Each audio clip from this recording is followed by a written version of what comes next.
Sveiks, Daniel! Sveiks, Kristap! Prieks redzēt tev atkal dzīvu un veselu un spīdīgu galvu. Man prieks redzēt, ka tu esi atgriezies no Ukrainas un sveicināti skatītāji.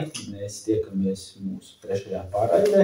Šodien īpaša pārraide, gan tāpēc, ka viens no mūsu biedriem ir atgriezies no Ukrainas, gan arī tāpēc, ka šonedēļ mēs pieminām barikādes un barikāžu aizstāvis. Noteikti, ka šoreiz mēs sāksim ar klusumu mirkli, pieminot visus tos, kas ir atdevuši savas dzīvības par Latviju, par mūsu brīvību.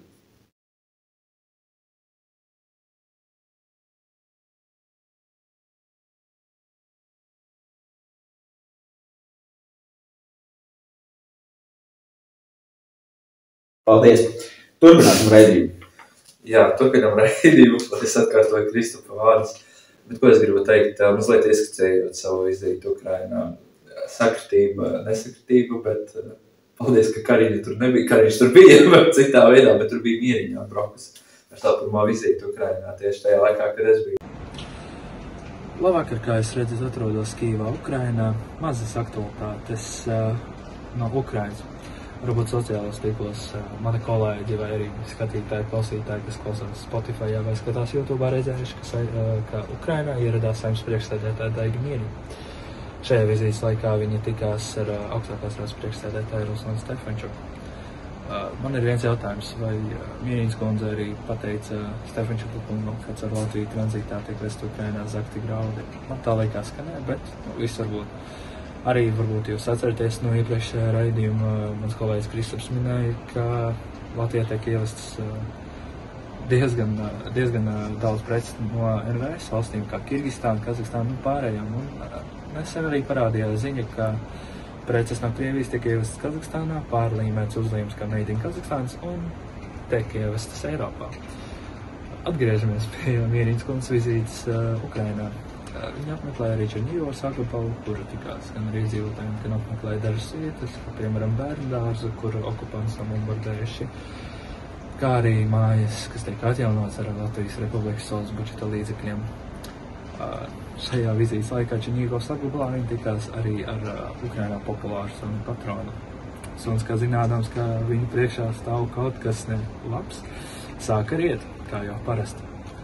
Principā šis arī ir viss no Ukrainas. Daniels Strejs speciāli priekš X-Tomas.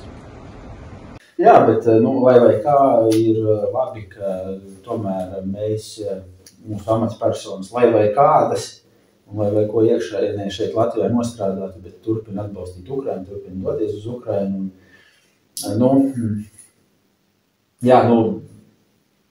Ukrainā reāli jau ir X stunda, pat neapspēlējot mūsu raidījumu nosaukumu.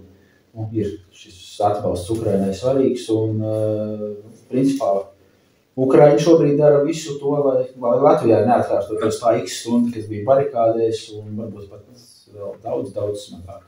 Jā, nesen vakar redzēju video, ko Ukrainas United 24 izlaida par godinot Latvijas barikādes gan ciešos, gan atbalstot tie, kas bija barikādēs, viņi pieminēja, ka Latvija zina, kas ir Krievijas varmāk, ka mēs ar viņu jau cīnījāmies 91. gadā.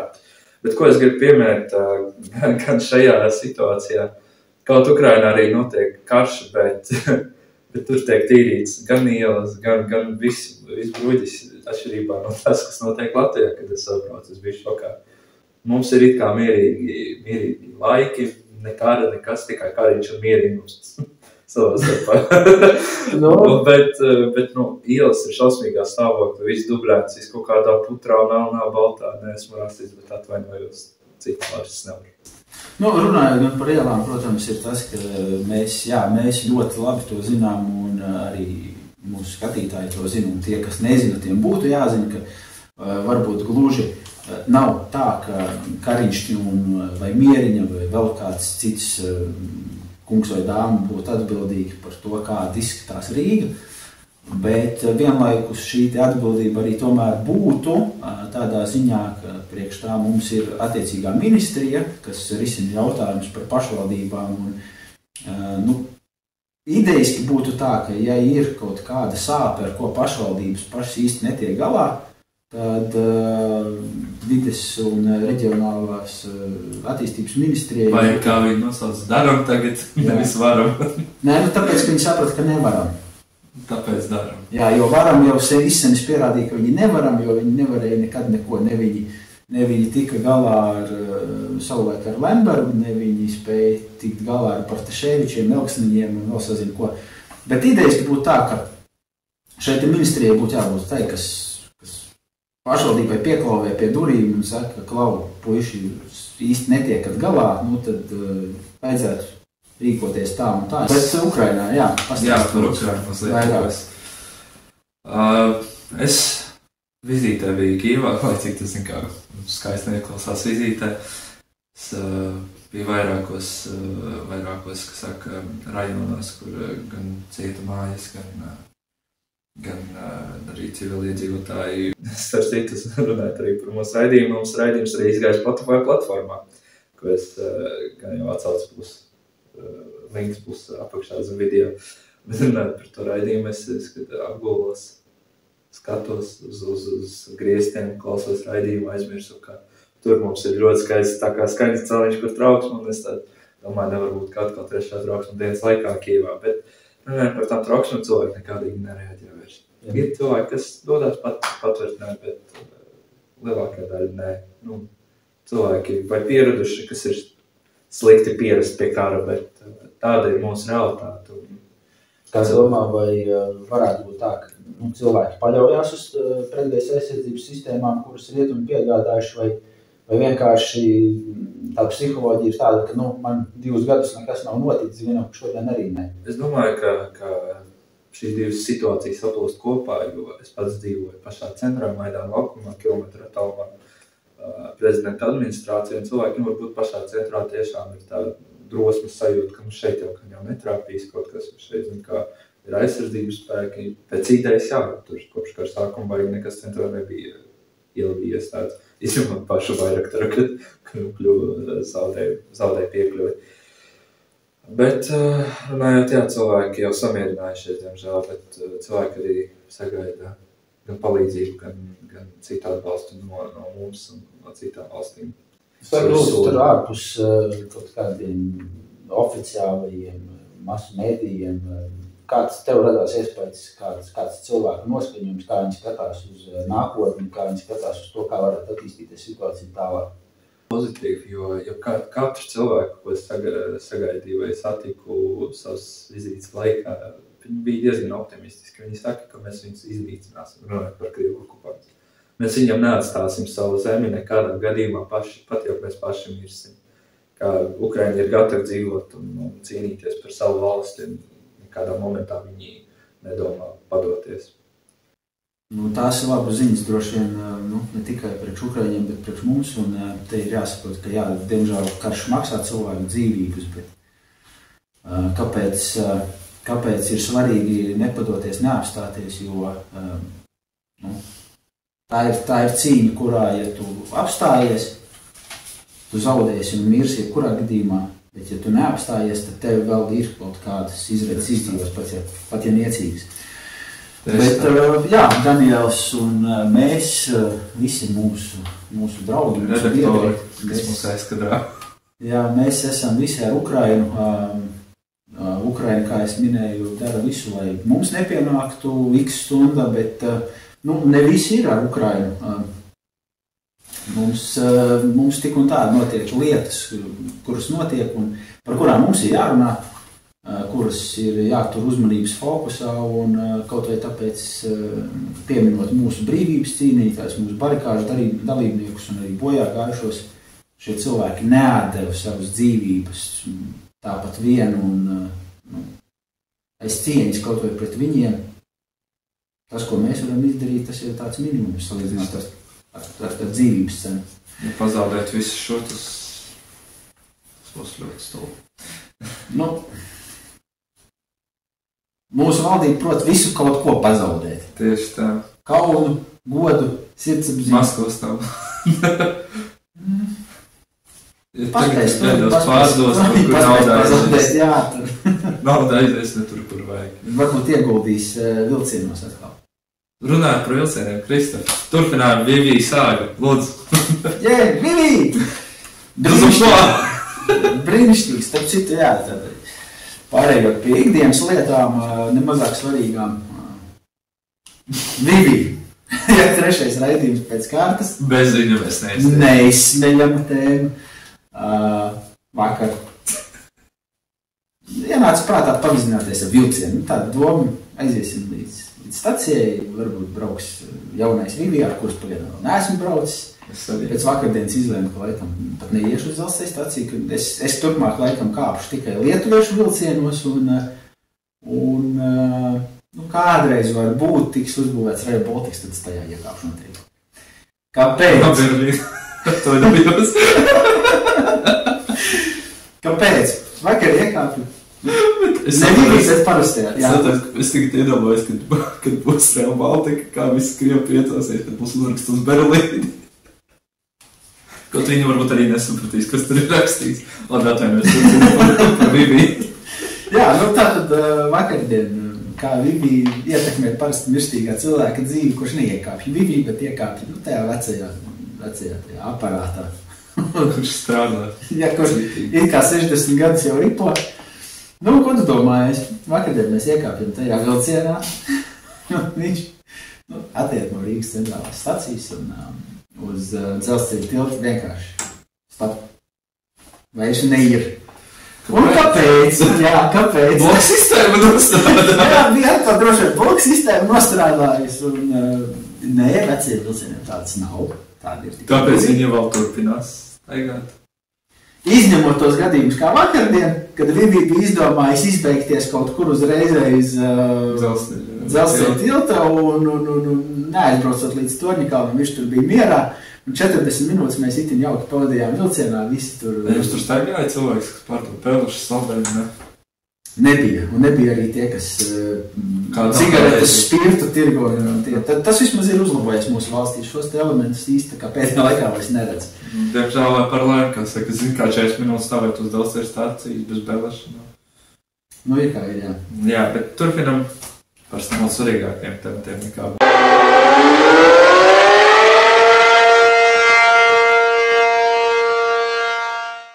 Jā, ir lielākas lietas, kas notiek nemazāk interesantas. Ko varbūt jūs neredzat un nedzirdat? Un tātad tas kopējā aina, kāda īsti veidojas Baltijas reģionā. Politiko ziņo to, ka kopējās vēsmas Eiropas Savienības pārvaldes aparātā šobrīd ir tādas, ka vajadzētu lielāku Baltijas valstu un vispār Austrum Eiropas valstu. Mēs īstenībā esam centrāla Eiropa. Geogrāfiski. Bet mūsu valstu lielāku iesaisti augstākos Eiropas Savienības pārvaldes līmeņos. Un, tad šobrīd tās vēsmas jaunākās ir tādas, ka iespējams, ka pēc vasarā gaidāmajām Eiropas parlamenta vēlēšanām Igaunijas, kā ir Kalvasa? Pat kā mūsu proti. Jā. Varētu kļūt par Eiropas Savienības augsto pārstāvu ārējās un drošības politikas jautājumos. Bet te ir piebildi, vai viņi tāpat kā Borela kungs diezgan draudzīgi brauks uz Maskavu visu laiku? Tas to vai zina. Ar vīru kopā. Ar vīru noteikti, jā. Jo nevajag jau jaukt politiku ar biznesu. Es domāju, ka nav jau nekādas vainas, ka Kallas kundzes vīrs turpināja aktīvi tirgoties ar Krieviju, arī pēc pilna mēroga kara sākuma 22. gadā, un pa to laiku tā miera vējos ir nopelnījis aptuveni 1,5 miljonu eiro, un tā skaitā tirgojot preces, kuras, jā, tās vēl nebija sankcijām pakļautās preces, bet tādas uz jautājumu zīmes, tad kaut vai kā minimums jautājums bija par morāli, bet šobrīd viņa iepriekš tirgotās preces jau ir sankciju sarakstā. Tad ir jautājums, par kādu Eiropas Savienības drošību mēs runāsim. Ja tāda persona. Es pat nezinu, man pat nav komentāru, ko teiks. Jebkurā gadījumā Kallas ir tā persona, kas starp citu Igauniem ir izmaksājis diezgan dārgi. Runājot par lidojumiem arī. Tieši tā, viņa Igauniem. Kā kaut kādīgi dīvāk, viņa visiem pirmajos burtos ir Kalburts. Tad sagadīšanās. Kāriņš, Kallasa. Droši vien tā ir sagadīšanās. Tieši tāpat kā noteikti, ka mūsu iepriekš jau pieminētais stāsts par to, ka tūra operatori mēdz sakomplektēt ceļojumus politiķiem viņam pietuvinātajām personām. Kā tu šitās mīļot, tas pietuvinātās personas? Jā, tad droši vien, ka tas noteikti nekādīgi nav saistīts ar Krišjānu Kariņu un noteikti nekādīgi nav saistīts ar Kaju Kallasu. Tā ir teorija, bet tā kopējā tendence ir ļoti interesanta. Bet, ja nav pieejami jums privātie džeti un dārgie lidojumi, tā tad jums ir pieejams LuxExpress un Ecolines. Un atkal jau šī brīnišķīgā Baltijas valstu sadarbība, par kuru mēs ļoti mēdzam mīlam parunāt. Nē, šoreiz lietuvieši neko. Lietuvieši stāv malā nervos pīpē, jo viņa nav pie kūkas gabala tikuši. Jā, viņi tiks to savu nabaga vilcienu, uz Rīgu palaiž. Nekas gan jau ceļā noliksies Viviju un aizklupēs par bodību. Bet, brīnišķīgais LuxExpress atjauno braucienu satiksmi, kā domā, ar kuru valsti? Sīrija? Nē, principā teroristiskāku režīmu vēl nekā Sīrija, vēl šausmīgāku vietu. Nevar būt, kā ar to valsti, par ko es tagad domāju, uz kā burta arī, kā Kallas, Kallas un Krievijā. Gan arī kā Kukluks klāns. Citi, jā, es teikšu par to pašu. Tikai atšķirība tāda, ka Kukluks klānā, vai cik šausmīgi tā organizācija būtu, un tur kaut kāda jēga un filosofija ir, Kallasa, Kariņš un Krievija, tā ir vieta, kur... Tā kā ir liela ģimene vienkārši. Jā, tu zini, ka tieši tā kā ģimenē, tur... Strīdās, bet tā kā kaut ko dara savs. Ģimenē kāds ir idiots, bet tu viņi nedrīkst taukt par idiotu, jo viņi tomēr, tas tomēr ir mans idiots, nevajag viņus tur. Un tad, starp citu, zināju, ka LuxExpress tur patiesā labuma guvēji, kad lielākie saimnieki ir Igauni. Protams. Bet reiz būs no Rīgas uz Pēterburgu, braukās šurpu turpu. Caur kurieni? Nesen aizslēgto robežu punktu Narva, Ivanogradē, ja nemaldos, bet svieklīgākais tas, ka viņam būs jāizkāp un ar kājām to tilti jāšķērso. Jā, un tālāk atkal LuxExpress, tā tikai cits, ģeniāli. Stāsts vēl par ko ir interesants, tātad par Latvijas robežu šķērsošanu, groz kā grib Eiropas Savienība kopējā robeža, bet tomēr kāda daļa no autobusu pasažieriem, tie, kas neizkāps Igaunijā, tie brauks uz Rīgu. Mūsu mīļā valdība. Humāna apsvērt, dēļ gan jau. Ārlietu ministrija Krišjāna Kariņu. Krišjānis vienkārši mūsu šodienas zvaigzni ir. Bet kā tu varēji, ja mēs atzinām Krieviju par agresoru valsts, par teroristu atbalstošu valsts, kādi humāni apsvērumi dēļ ar šo valstu mums varētu būt vispār saistības? Tu saproti, cik cilvēku tur brauc, un tu saproti, 47 kādēļ. Jā, un tad, ja katru dienu tāds autobus šķērso robežu, viņam pusi izkāp Igaunijā, pusi atbrauc līdz Latvijai. Jūs gribat teikt, ka katru dienu Latvijā humāna apsvērumi pēc iebrauc kādi 20 vai 25 cilvēki, mēneša šķērsgriezumā, rēķinām paši. Rekam, mums apakšā būs infografika. Jā, cik tas īsti galā sanāk, tad tie visi tādi nabadzīgi cietēji, es nezinu, tās. Bet zini ko, es gribu uzklausīt arī pretējo viedokli. Mums studijā pievienojās Aleksejs Roslikovs. Roslikovs, lūdzu, jūs viedoklis par LuxExpress braucieniem uz Pēterburgu.